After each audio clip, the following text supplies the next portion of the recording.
My name is Clark Worshane, and this is my submission for Dispositions to teach.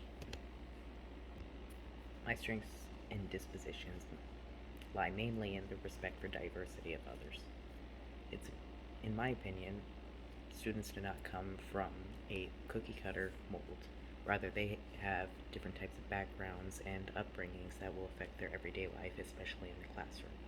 It's important to acknowledge that they may also have different needs, points of views, and may have different reactions to certain subjects that may be sensitive to some. I can show the way that I respect that by encouraging diverse input from some of these students and understand that there may be some backlash to it and things such as inappropriate comments or behavior towards these things. It is my job to also respond appropriately to these types of inappropriate behaviors in order to maintain a welcoming and, well, generally accepting environment in general. There are a few areas of improvement that I have, including mainly professional conduct.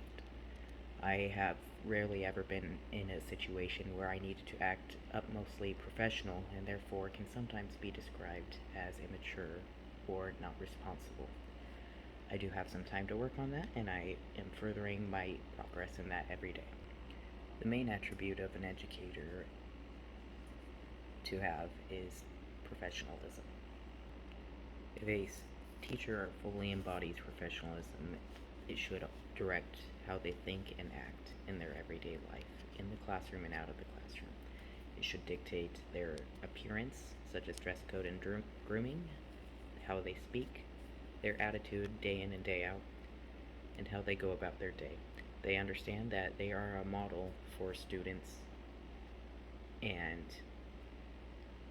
are an example of morality. They are to show that they are acting in the student's best interest.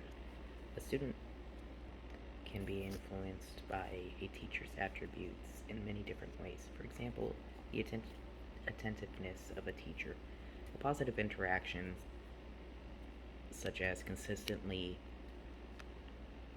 attending to their needs, positive communication, and building relationships, can create a more outgoing attitude, such as bringing them out of their shells and relieving some anxiety and social anxiety producing situations.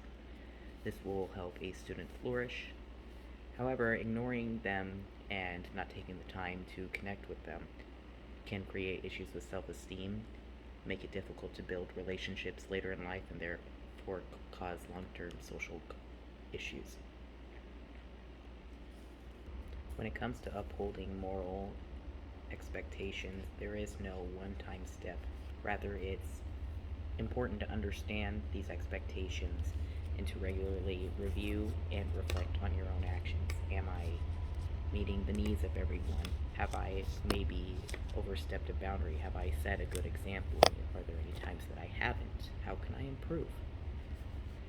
Maintaining self-awareness and social consciousness can help promote a healthier classroom and to improve yourself as an educator and as well as a person.